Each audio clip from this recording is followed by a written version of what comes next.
Eu trago para vocês recomendações, abraços de uma igreja irmã de todos nós, que está na cidade do Recife, a primeira igreja presbiteriana do Recife. Estive em uma série de conferências naquela igreja, fui muito bem recebido, como sempre sou muito bem recebido quando vou lá. Os irmãos são muito generosos e eles pediram para transmitir os abraços à nossa igreja. Eu saí de lá às 3 da manhã e o pastor Jader perguntou, ele disse assim, você não quer sentar e só ouvir? Eu disse, provavelmente se eu sentar no domingo eu vou dormir. E eu estava ali lutando para na oração do presbítero Gessé não cochilar. Teve um momento que eu realmente não conseguia, a cadeira balançou, porque eu estava quase caindo. Não que a oração tenha sido longa. E, aliás, uma coisa que eu gostaria só de mostrar para vocês. Essa é a maneira como o nosso conselho ora pela igreja. Eu fico muito feliz quando eu vejo os nossos presbíteros fazendo a oração pastoral. Nosso conselho intercede por vocês. Nós oramos por vocês. E nós oramos por vocês diariamente, nós oramos por vocês semanalmente. Eu quero que vocês saibam que pesa sobre nós esta grande responsabilidade, esse grande privilégio que nós temos de pastorear o povo de Deus. As almas de vocês são importantes aos nossos olhos diante de Deus. Então, a oração de um presbítero é como nós oramos por vocês, tá bom? Nós temos alguns irmãos da Igreja Presbiteriana da Barra Funda, vocês são muito bem-vindos. Eles foram direcionados aqui por conta das eleições, assim como alguns irmãos dessa igreja foram direcionados a outros bairros também por conta das eleições. Se vocês observarem, hoje nós não temos o presbítero Ricardo, nós não temos o presbítero Rubens e a esposa, eles foram redirecionados para votarem em outros lugares. E nós iremos exercer o nosso dever cívico, também aqueles que ainda não fizeram, votando. Nós comemoramos nesse domingo o dia da Reforma Protestante. Na verdade, o dia da Reforma é o dia 31 de outubro, e nós decidimos por celebrar, por louvar a Deus por esse dia, nesse domingo. É uma data extremamente importante para nós, as nossas raízes, nossas convicções, a nossa herança reformada ali está. Quando você entra aqui na igreja, você observa um pouquinho dessa herança reformada. Se você entra aqui nesta igreja, diferente do que você veria em um templo de uma igreja católica romana, você vê um púlpito no centro. É a centralidade da palavra de Deus. Isso está no cerne da fé protestante, a centralidade das Escrituras Sagradas. Quando você olha, você vê uma mesa e uma pia batismal, e eles representam os sacramentos. A verdadeira igreja, as marcas dessa verdadeira igreja é a pregação autêntica da Escritura Sagrada, a ministração dos sacramentos e a sua responsabilidade em realizar e praticar a disciplina eclesiástica para que o povo de Deus sempre envie esforços para andar nos caminhos do Senhor. Mas hoje eu gostaria de meditar com vocês em um texto da Escritura Sagrada que fala sobre uma das doutrinas, talvez, mais importantes, redescobertas na Reforma Protestante. Ela não se originou com a Reforma, ela é uma doutrina bíblica, mas ela foi redescoberta com a Reforma Protestante. É aquela doutrina que Martinho Lutero diz que por causa dessa doutrina, algumas igrejas caem ou elas se mantêm de pé. É a doutrina da justificação pela fé. Então eu gostaria que você abrisse a sua Bíblia no Evangelho de Lucas, no capítulo de número 18. Nós leremos do verso de número 9 ao verso 14. Lucas 18, de 9 a 14.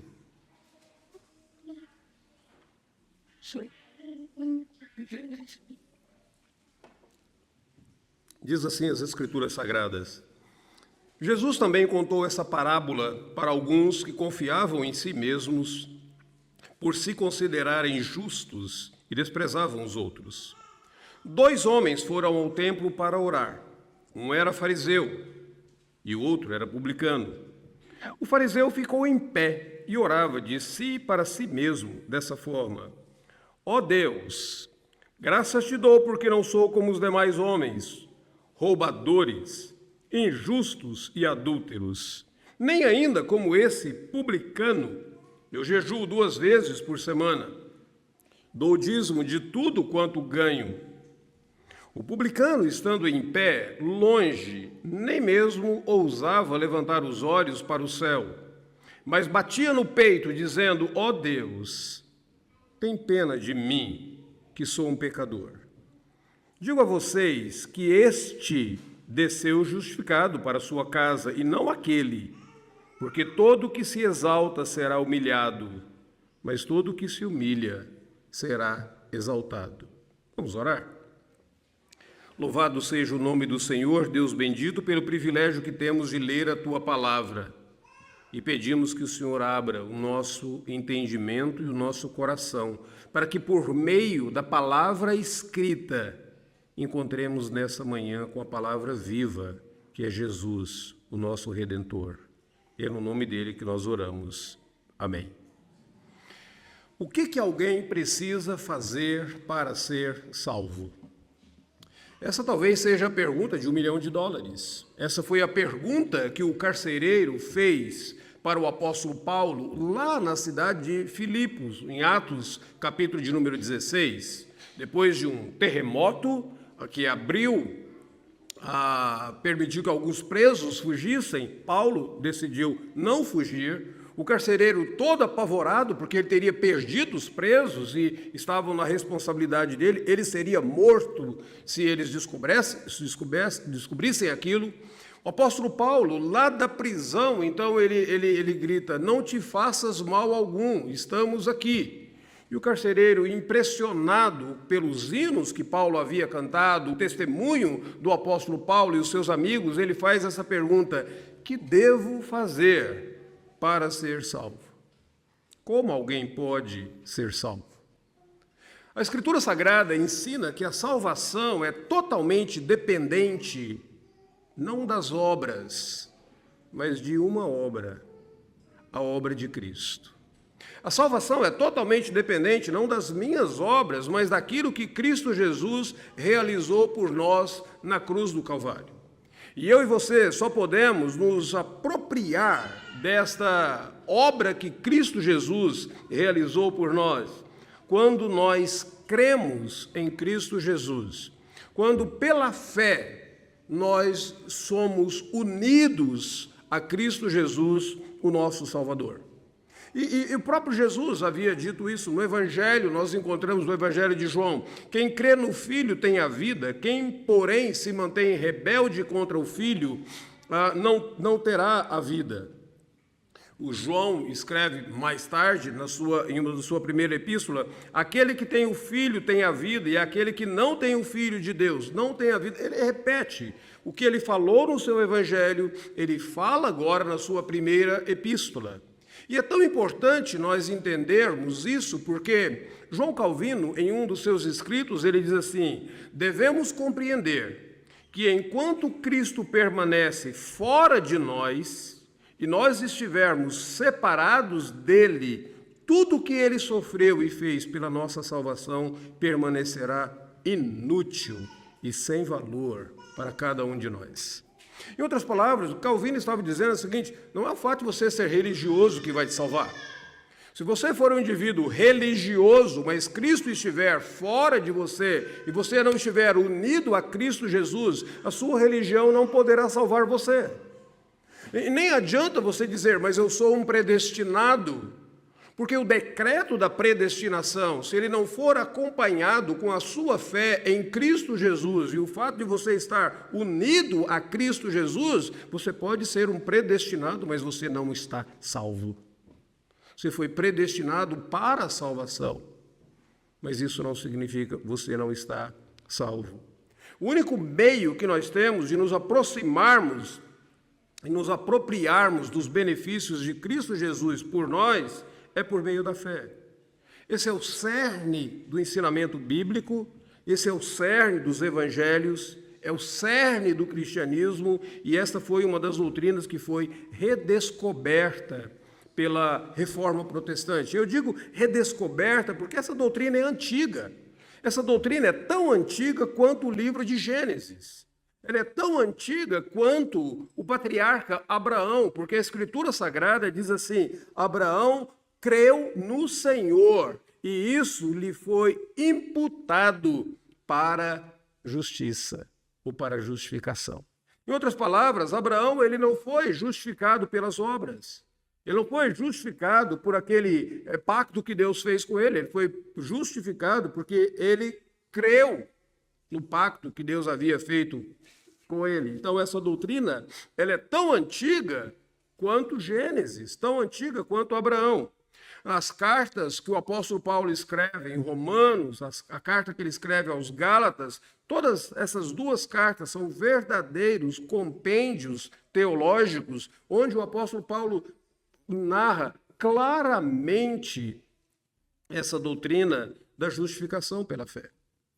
Mas agora eu queria chamar a sua atenção, não para aquelas cartas, não para aqueles compêndios teológicos, eu queria chamar a sua atenção para essa parábola, onde a doutrina é também ensinada por meio de uma história, por meio de uma comparação.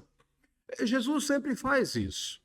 Ele está sempre ensinando por meio dessas parábolas essas verdades do reino de Deus para que as pessoas aprendam e elas assimilem mais rapidamente essas grandes verdades da palavra do Senhor.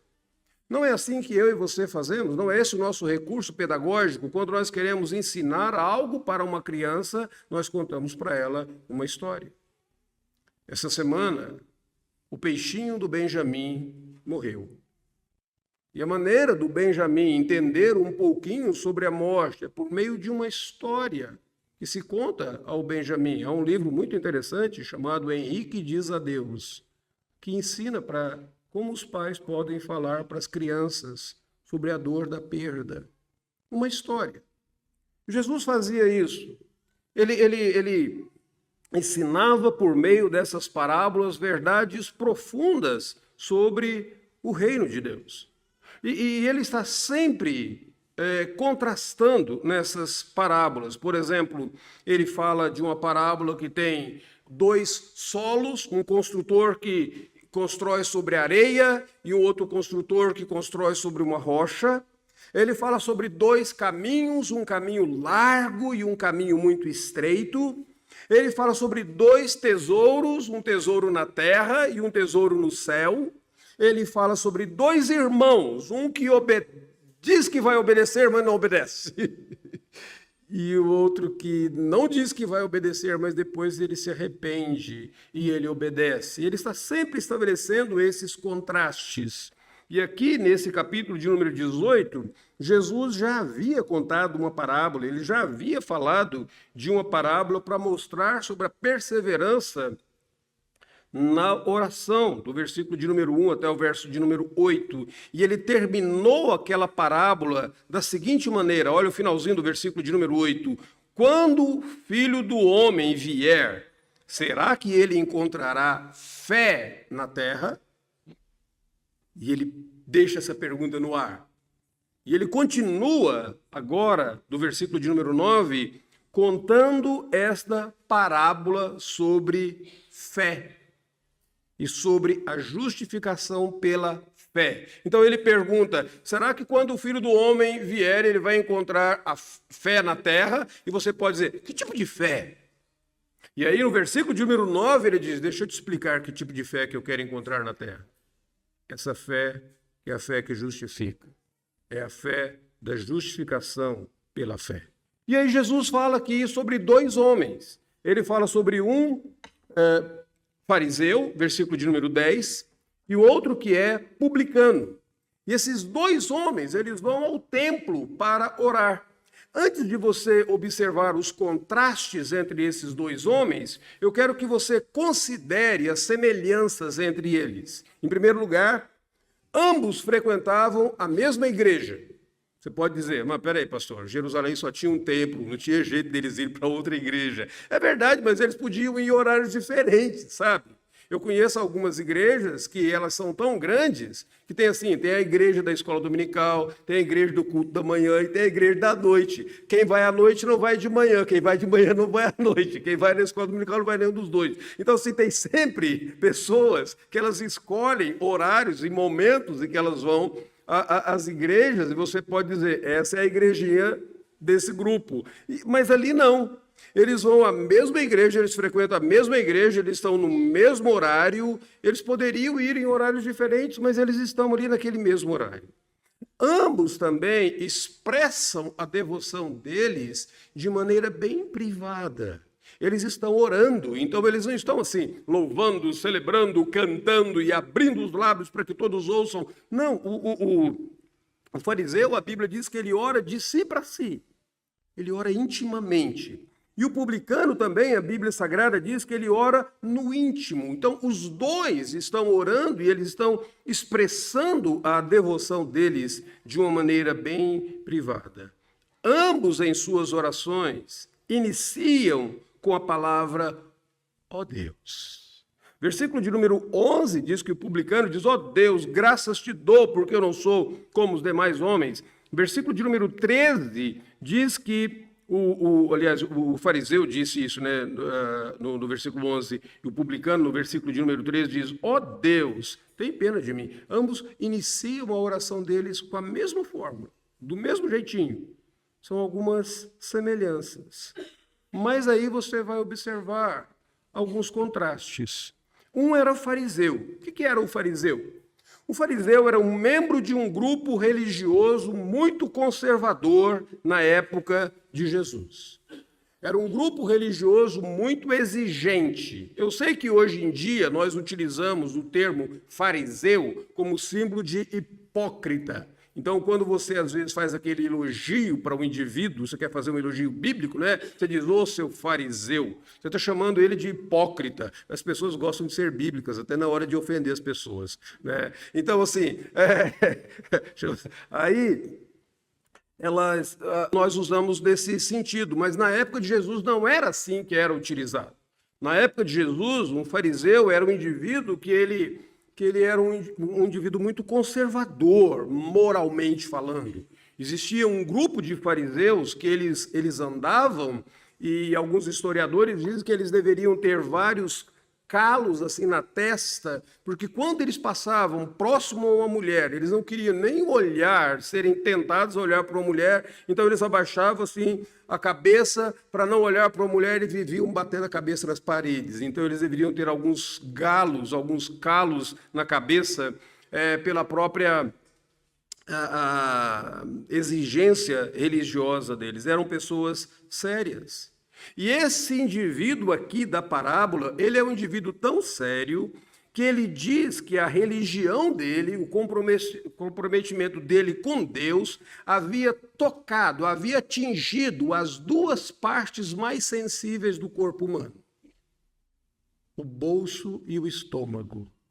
Porque ele diz assim, eu entrego o dízimo de tudo quanto eu ganho. Então, esse indivíduo, eu sei que para muitos de vocês a parte mais sensível é o bolso, porque quando é mais difícil o bolso ser convertido, não é? Às vezes a mente é convertida, o coração é convertido, as emoções, mas o indivíduo não consegue contribuir. Então, é uma parte sensível. Mas esse fariseu aqui, não.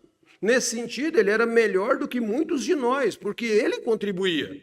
Ele dizia, eu entrego o dízimo. Além do mais, a Bíblia diz que a religião dele também afetava até o estômago dele. Ele diz, eu jejuo 2 vezes por semana. Hoje em dia as pessoas jejuam não porque elas querem ser bíblicas, elas jejuam por questões estéticas, não é?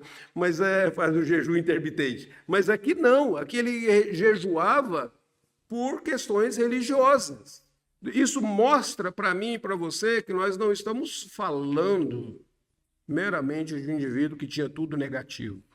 Ele tem aspectos positivos. Por outro lado, a Bíblia fala sobre esse publicano.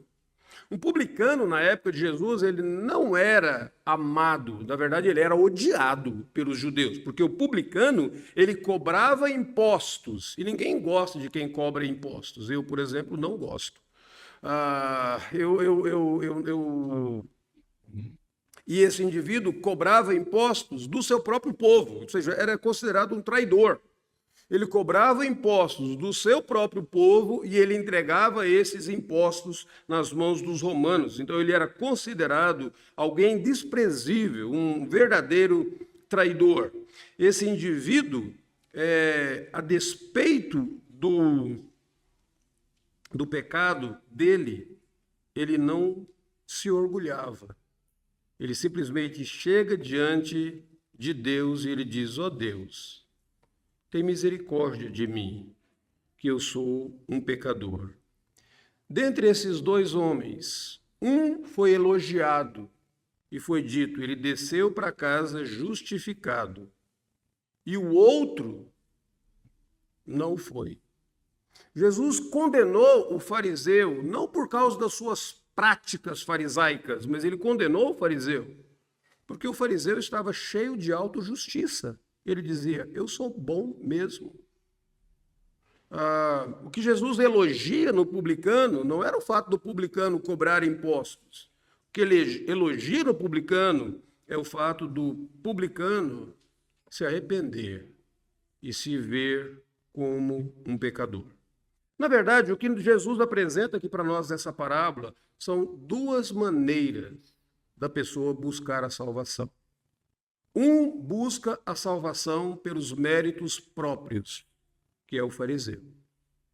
Ele se acha tão bom, mas tão bom, que ele busca a salvação por aquilo que ele próprio faz e realiza, e ele se gaba disso.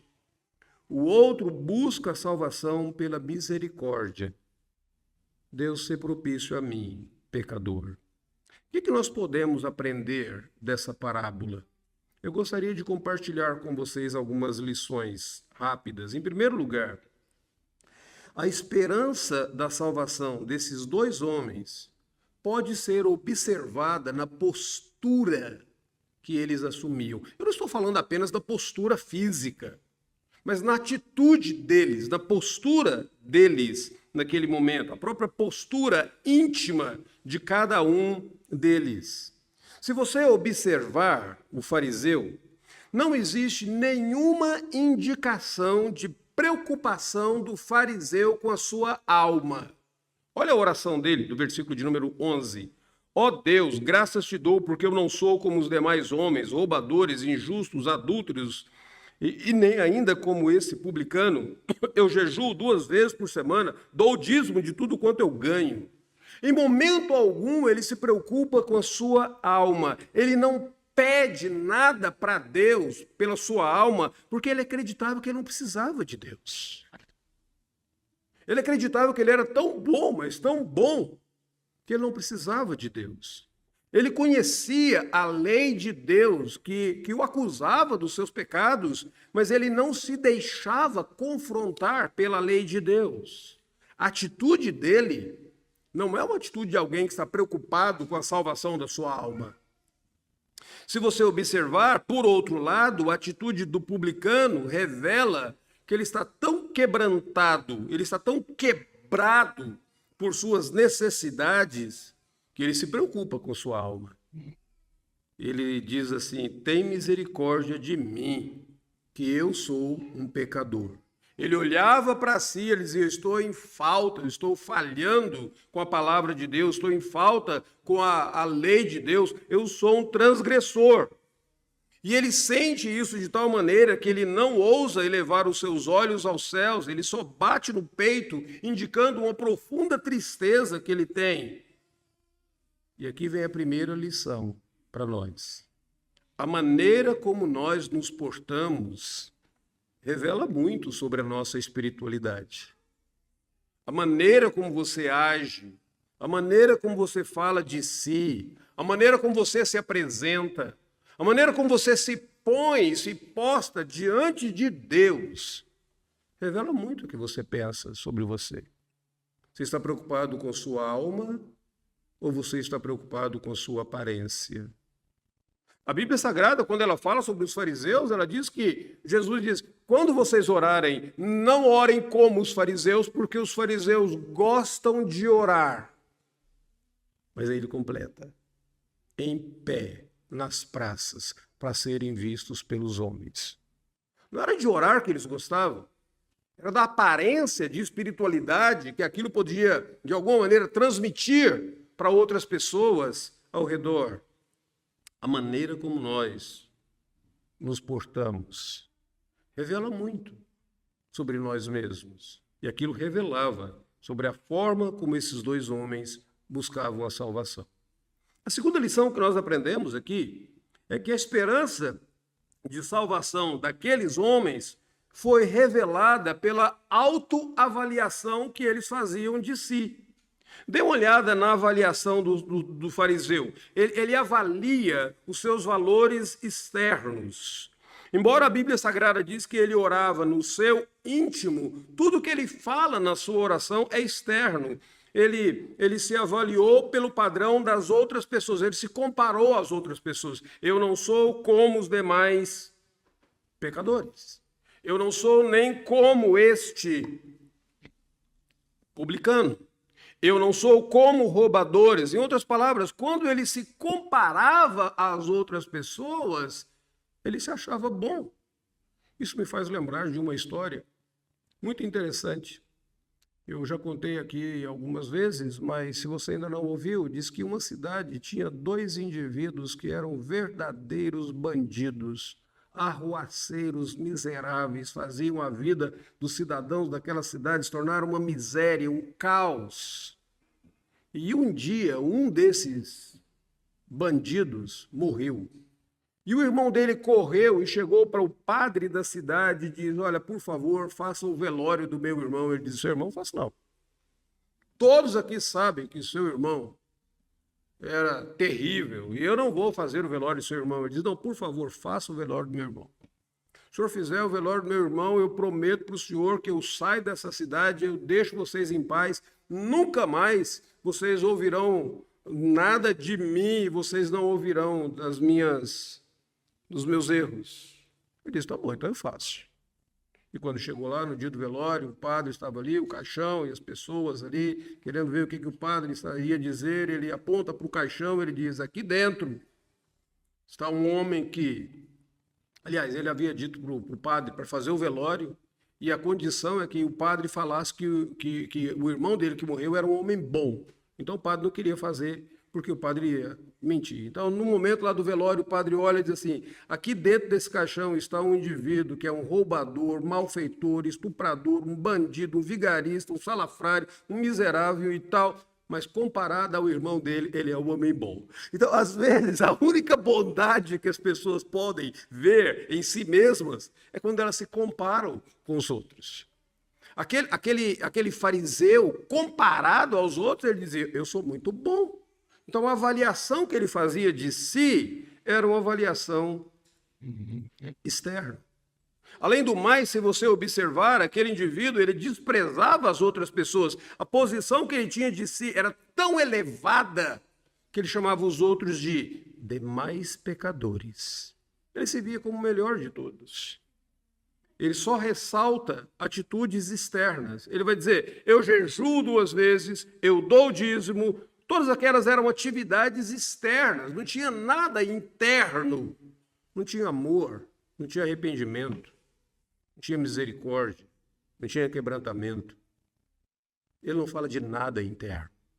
Por outro lado, quando você olha para o publicano, ele se avalia diante de Deus. E diante de Deus, a Bíblia diz que ele nem ousava elevar os olhos aos céus.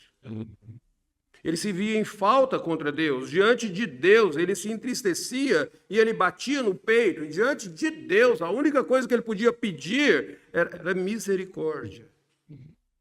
Ele dizia, sê propício a mim. Eu sou um pecador. Aqui uma coisa muito interessante. Você observa isso na Bíblia Sagrada quando você lê o livro do profeta Isaías. Nos primeiros 6 capítulos de Isaías, é muito interessante você ler. Na verdade, você lê aqueles 6 capítulos e deixa eu dar uma dica para ti. Os primeiros 5 capítulos, Isaías está falando mal das pessoas da sua geração. Ele diz, são roubadores, eles são pessoas más, eles são pessoas que abandonaram o Senhor, são pessoas que trocam a luz pelas trevas. E ele vai dizer, ai deles, ai deles. E o tempo todo você vai observar esses ais que Isaías escreve. Mas quando chega no capítulo de número 6, Isaías tem um encontro com Deus, ele vê o Senhor Deus no trono, e agora Isaías diz, ai de mim, porque eu sou um pecador. Quanto mais próximo você se chega da luz, mais você vê a sujeira em você mesmo. Quanto mais perto você está de Deus, mais você vê quão pecador você é. E aquele indivíduo olhava para... Nem se achava digno de olhar para o alto, mas ele olhava para si e ele dizia para Deus, sê propício a mim. Eu sou um pecador, Deus. Mas a última coisa que você observa nesse texto é que a esperança da salvação daqueles homens foi revelada pelo objeto de confiança de cada um deles. O objeto de confiança do fariseu era a sua própria retidão. O texto diz, no versículo de número 9, que Jesus contou essa parábola para alguns que confiavam em si mesmos. Eles tinham a sua própria justiça. Versículo de número 11 diz que o fariseu orava de si para si. Qual que era o objeto da confiança do fariseu? Ele achava que ele era um indivíduo tão bom que ele mereceria a salvação. Tudo que ele faz na sua oração é congratular com quem ele era. Ele parecia, na verdade, agradecer a Deus por quem ele era, mas o que ele faz é um autoelogio. A base da confiança do fariseu está em si mesmo. A base e o fundamento da confiança do publicano está na misericórdia de Deus. Sê propício a mim, pecador.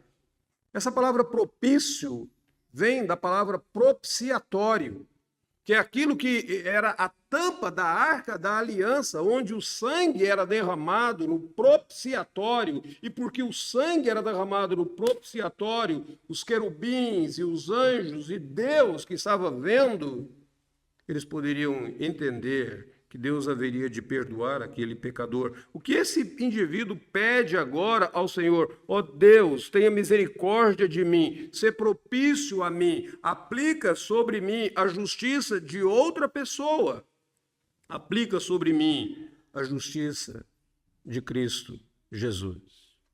Aplica sobre mim a obra daquele que morreu por mim. Me considere pelo sacrifício. Esse termo aqui é extremamente importante, porque esse termo significa que Jesus Cristo, por ser misericordioso, ele fez propiciação, ele derramou o sangue dele em nosso lugar. E por isso a Escritura Sagrada diz que aquele publicano, ele desceu para casa e ele foi justificado pela sua fé. Deixa eu concluir e trazer a mensagem para mim e para você nesse instante. Os seus méritos, a sua bondade, a sua retidão, a sua seriedade, ela pode até trazer você ao templo, mas os seus méritos não são suficientes para te levar daqui para o céu. Você veio aqui essa manhã porque você é uma boa pessoa. Você veio aqui esta manhã porque você leva a sério as coisas de Deus. Você veio aqui esta manhã porque você leva a sério ensinamentos que você recebeu e você sabe como você deve viver retamente. Os seus méritos, sua bondade, o seu valor trouxe você aqui. Mas para levar você daqui para o céu, seus méritos não são suficientes. A Bíblia Sagrada diz que somente aquele publicano que orou e pediu: ó Deus, sê propício a mim, pecador. Somente ele desceu justificado. Somente o reconhecimento de que ele era um pecador e a necessidade que ele tinha da misericórdia de Deus e do sacrifício que seria feito e seria colocado sobre o propiciatório, somente aquilo poderia salvar a vida dele. Somente a obra de Cristo pode salvar você. Somente a obra de Cristo pode garantir a sua salvação. Foi bom você ter vindo aqui essa manhã. Que ótimo! Mas para que você seja salvo, você precisa se reconhecer um pecador. Você precisa se reconhecer um necessitado da misericórdia de Deus e da obra de Cristo Jesus sobre você.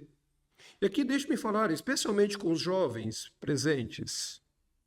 A fé do seu pai não te salva. A fé da sua mãe não te salva. Você precisa ter um encontro pessoal com esse Cristo Jesus.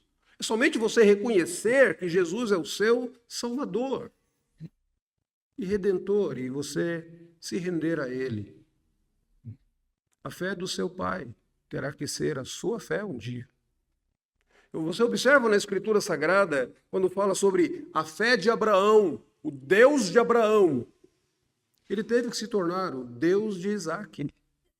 Isaac teve que se apropriar e ter comunhão com aquele Deus. Mas depois, ele teve que ser também o Deus de Jacó. Jacó teve que se apropriar daquela fé e ter comunhão com aquela fé. A fé do seu pai não te salva. Talvez você diga: eu tenho pedigree, pastor. Eu tenho pedigree. Eu sou a terceira geração de presbiteriano. Que coisa boa. Seja bem-vindo. Eu sou a primeira da minha família. Eu não tenho pedigree. Seja bem-vindo. Eu conheço algumas pessoas que eles vão dizer: a minha família é de quando o reverendo José Manuel da Conceição viajava e passeava e pregava o evangelho e eles foram convertidos. Que coisa boa, ótimo. Louvado seja o Senhor por isso. Mas a fé dos seus ancestrais não te salva. A fé da sua esposa, marido, não te salva. A fé do seu marido, esposa, não salva você. Ontem eu estava conversando com um irmão canadense e ele me disse que, que um dia ele fez uma pergunta para o avô dele. Ele disse assim: vovô, você é cristão? E o avô dele respondeu: meu neto, meu pai era pastor. E calou. Ele diz: hoje, olhando, eu digo assim, aquela não era a resposta correta. Seu pai pode ser um pastor. E ainda assim você não é um cristão. Seus méritos podem até te trazer aqui. Mas daqui para o céu, você precisa reconhecer: você é um pecador. Você carece de Cristo Jesus. Você necessita da obra de Cristo. A única coisa que um pecador pode contribuir, de alguma maneira, para a sua salvação, é seu próprio pecado. Se é que isso seja uma contribuição, porque foi por causa dos meus e os seus pecados que Cristo morreu naquela cruz. Os nossos pecados levaram Cristo naquela cruz. Se é que nós podemos falar que, de alguma maneira, esses pecados contribuem. A justificação só é pela fé no sangue do Cordeiro, que foi derramada lá naquele propiciatório, desde o Antigo Testamento. E ela continua sendo a justificação pela fé nos dias atuais. Não importa o que qualquer outra tradição religiosa te diga, este é o ensinamento da palavra de Deus, é isso que a Escritura Sagrada diz. Essa foi a doutrina que foi redescoberta na Reforma Protestante. E pessoas começaram a dizer e a orar a Deus: Senhor, sê propício a nós. Somos pecadores, mas carecemos do Senhor. Seja o Senhor para nós o nosso castelo forte. Seja o Senhor para nós aquele em quem nós podemos confiar.